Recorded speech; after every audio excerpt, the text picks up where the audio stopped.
What's up, guys? Welcome to another video on the channel.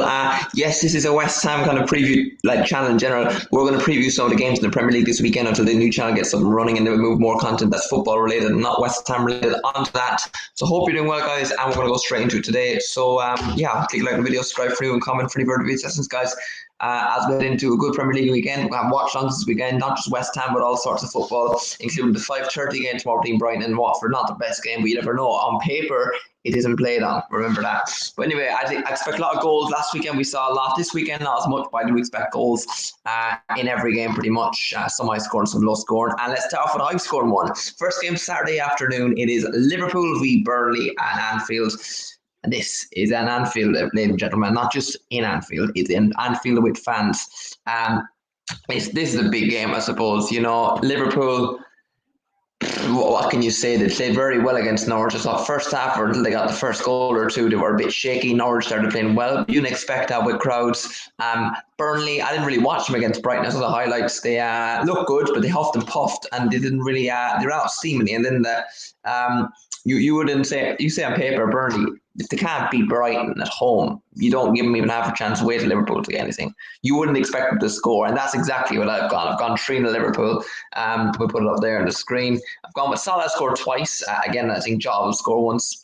Hoping he's account this season. I just think that's the reason behind that. Liverpool and Anfield, Liverpool are better than them. Liverpool started well, Burnley didn't. There's so many reasons why. It could be more, but I don't think Burnley will let them concede too much. My heart goes out more like to Fabinho and his father and his family about the father passing. And, times hopefully will get easier for him. But yeah, let's get a win anyway for Liverpool's sake, for Fabinho. And it'll be interesting to pile the pressure on Liverpool. So 3-0 there in Anfield.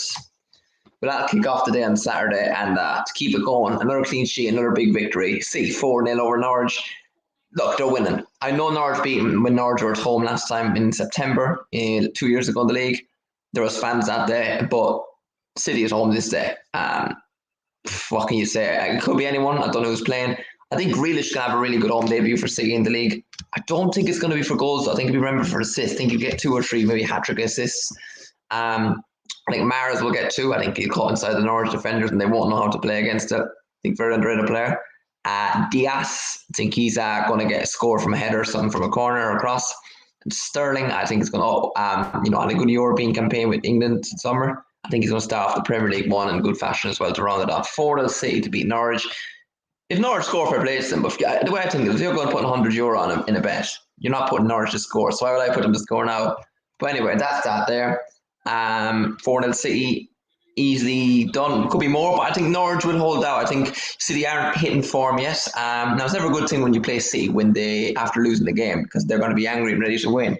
But I think it's not the worst sign of playing City right now. I think they won't hammer you yet. They'll leave that for another 2-3 games or so. But 4-0 City, idiot. Now, 3-1 Villa to beat Newcastle. It is an interesting one because Newcastle gave us a game and we could argue be better than Villa. Yeah, look, I think Villa at home with fans. I think Villa have a very good squad as well. I think Newcastle defense is still shaky. We saw last weekend just conceded 4 goals, sloppy at times. Their attack's very good. Maximum says Fitty leads the attack. Even with Wilson fit, I think Maximum is probably the most important player for them. He creates a lot. He's unpredictable.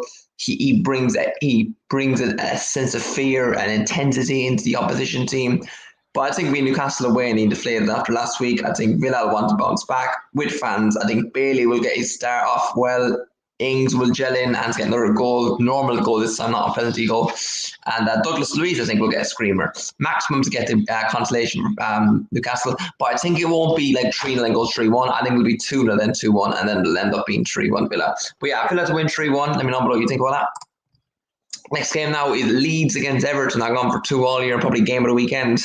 I think Leeds, they weren't great. They weren't terrible, but for their standard, they weren't great away to the United. Everton, they were good against Southampton. Again, another team I didn't watch, but I saw the highlights and they look good. Sloppy start, but you'd expect that. You'd think that Everton will keep improving. So they normally start their season okay, especially under Rafa. You would say, to be fair. Leeds, I wouldn't be too worried that they'll be United. It's all about the home game now. First game in about 17, 18 years in a Premier League game with fans at home. I think Rafinha will score Dallas there, Richarlison, then Gomez, that's Andre Gomez, the centre mid for Everton, will get a rare goal. I think there'll be some tit for tat. Someone scores. That's the way it's going to go. And it'll go right onto the wire. Both Leeds like scoring. Everton not as much, but Everton can score in their day. And any game with Leeds is open. So I think no one will want to lose, and there will be always goals. So yeah, 2-2 there in Ellen Road. Now Palace Brentford, the final 3 o'clock game this Saturday. 1-1. Guai and Tony with the goals. I can't really separate them. I mean, Brentford beating Arsenal at home is a good result, but then again at home, a lot of passion and emotion in it. You know, first game Brentford had with fans ever in the Premier League. Palace under new transition period with Patrick Vieira. You know, a manager that has little experience but does have experience, mind you. You know. What's the best way of putting this? He's learning his trade with Palace in a new league. He's learning new players gelling in. You know, Brentford have the quality for the Premier League. Well, these sort of games are the ones that'll keep you up and get you further. Away day, it's going to be tough. With Palace haven't got a lot of quality. You know, I think it's going to be 1-1 there, and Palace will score, I think, first, but Brentford will get a sharp equaliser because they have a goal score, and I don't think Zaha turns up enough for Palace. And with Ezzy still injured, yeah, a lot of good defensive signings, but I think Palace's attack isn't great still. That's why I'm going 1-1 here. I can't really separate them. Now, game at 5:30 Saturday evening, which we will do while I watch along for this, is Brighton against Watford from the Amex. Another new ground to start off the new season is in the Amex Sound of South Costa. Watford, brilliant win last week, 3-2 home to Villa. Brighton, you know, meanwhile, 2-1 win away to Burnley. If Brighton can outscore their XG, they've every chance of getting top half, and dare I say it, put a run in together to be close to Europe. They really can. They have a squad there. They need a goal score consistently. I do argue Maupay, but he'll score maybe 5-7 goals max a season and get injured for a lot. He needs to stay fit. Or else score goals more. But anyway, Watford did well. Again, they had a home win. Brighton haven't played a home yet. That's why I'm going 2-1 here. I think Maupay and Motor will score because Motor is a very underrated player for them. Creates a lot and does score a lot. He's like the B-Tech Hakimi of PSG I'm watching now, actually. And Cucho Hernandez scored for Watford. Reason being, I think he did very well last week off the bench. You know, you look at Dennis, who might be injured, or they might rest him. There's a lot of squad depth in front in terms of strikers, especially. And I think Watford will score. But Brighton will score as well if they can get their XG, and I don't think Brighton will want to lose at home. So I'm going to go 2-1 Brighton to be Watford. Let me know what you think about that. We'll come back in a minute. But he saw it now. Yeah. Wolves Spurs, I think it'll be 1-1. That's also an early game on the Sunday. One of the early ones.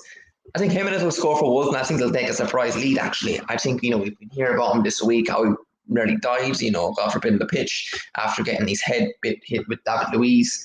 And I think he's ready to score, especially first home game of the season. I think Wolves missed that clinicalness last season, and if they create a lot for him, I think they can score, especially against the dodgy Spurs defence. No, they were good last weekend, and I know they played during the week with a second team, so-called, but it goes through the squad, I think, and Wolves aren't terrible, and if they can play better than they did their last season any bit, especially at home, I think Spurs, especially Harry Kane, doubtful. I don't think Son will score. I think Lucas did well last week, and I think he'll get a goal that he should have got last week this week to equalise. I think they'll have enough to get something like that. But I think Wolves will be stubborn, especially with Cody, all the lads back there, and Saiss and all them. I think Wolves will draw one off with Spurs. I think that's what a Spurs that fan has to live with. You know, big expectation and then crash back down to with results like that. 1-1 in Molineux. First home game of the season, well for Southampton. I don't know if it's going to go well, unfortunately, rather. They're going to lose 4-0. United won 9-0 at home to them last season, so when it can happen, really. Southampton normally start the season okay, actually. And if they start the season, like, lose this game, I think even draw it, this will be the worst start for Southampton's season since God knows when, where they didn't finish in the top half. I don't know if they're relegated, but they didn't finish in the top half. I know that. So I think McTominay will score. He's due a goal, especially because Fred scored last week. And he was good last week, McTominay. Sancho will score, regardless if he starts or comes off the bench. I think he's ready this week, and Southampton's a good team for him. Greenwood will score again, good form. If not, he doesn't play. Cavani, I reckon, good. And then Fernandes, will score again. I think Southampton's a team that he will probably flourish against as well if he can do it against Leeds. Start of the season, he might be ready and rested for us. So I think Southampton just won't pose a threat. Armstrong is maybe one. Like Adams, who I don't really rate, but he's another attacker up there for him. And just overall, I think Southampton they're just there to stay and not really do much more. I don't have the quality. And I think they lack belief at the moment, which fans is interesting. If United can score 5 past Leeds, I think they can score at least 4 past Southampton. So that's my reason behind that. And they've a good away record, United. So they can make a record with Arsenal this weekend if they can win. So I think it's 4-0 United, right all over it. 2-0 Chelsea to beat Arsenal, the late game Sunday on a super Sunday. Well, maybe not for Arsenal because this mightn't be a game. It's a game that a lot of fans are going to have to get behind Arsenal. They have a good record against Chelsea, rather, but not here. Arsenal are a mess right now. They got Odegaard. I don't think he can play. White can, but is any big difference for the money they spent? I'm not sure. And Ramsdale, I don't think can play either yet, but look, they're probably going to keep Leno first choice for now. I think Mount will score. Maybe Havertz if he plays instead or with him because he is very good and didn't play last day. But I think Mount's due one. I don't think he was quiet against Palace. I think didn't watch him either, but I heard he was quiet. And Jorginho, I think, will get a penalty. Another player who I didn't hear much about, good defensive player, and he likes to score a few penalties every season. And what a better way to do it against Arsenal? I reckon Panenka down the middle. So Chelsea just too much quality. I don't think Arsenal score past that Chelsea defense. Don't think they have enough. They might, but they won't hammer them. But I think Chelsea will know how to win this. 2-0 Chelsea. Final game on Sunday, and it's my team, West Ham United. They play Leicester City 3-1 at home. I'm going to go for the away team. I think there's just not, if this game was later on this season, we might win, but I think now Leicester are a different breed and they're a very interesting side. I know we won last week, but they're on a good form as well. They officially didn't concede last week. They have a lot of attacking options, even off the bench, off that Nacho on the lads, and we don't really have the squad depth. Two similar sides, only 1 point separated in 5th and 6th respectively last season, so we're close between each other. We are at home first time this season, which is quite interesting. Hopefully the crowd can get behind us, but if we go that goal or two down, does the crowd get behind us? We did the double over them last season, so we know to play against them, especially Pablo Fornals and Jared Bowen do. But yeah, the midfield battle is going to be an interesting one. Now Mark Noble did outdone Wilfred and Ndidi last season when Rice was injured against them. But this time around, I think Leicester's turn is to beat us because they do normally beat us, to be fair. We haven't got a great record against them. And I think we'll have a few bumps this season on the road. I didn't expect us to win last week. I thought we'd draw. We won. So this week, because I think we'll win next week. So if we win this as well, it will be too good of a start for us. And I think Leicester are going to get going before we do. I think they're slightly better. So Bowen will score for us. I think he might even take the lead. But Bardi will equalise. Dak will score off the bench. And Madison will finish it towards the end just so we're getting false hope. And that's going to be 3-1 Leicester in the London Stadium.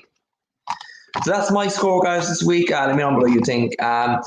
Look, 1 point for correct score result, 3 points for correct score, and 2 points for the correct score. Hopefully you did enjoy, guys. If you did, make sure to click a like on the video, subscribe, and comment for any further videos, guys. We'll be back Sunday probably for the big match preview for West Ham v Leicester at home Monday night, and live watch longs across the weekend as well. Live watch long Monday night for West Ham Leicester. Stay tuned, guys. Take care and peace, and love you guys. See you next time.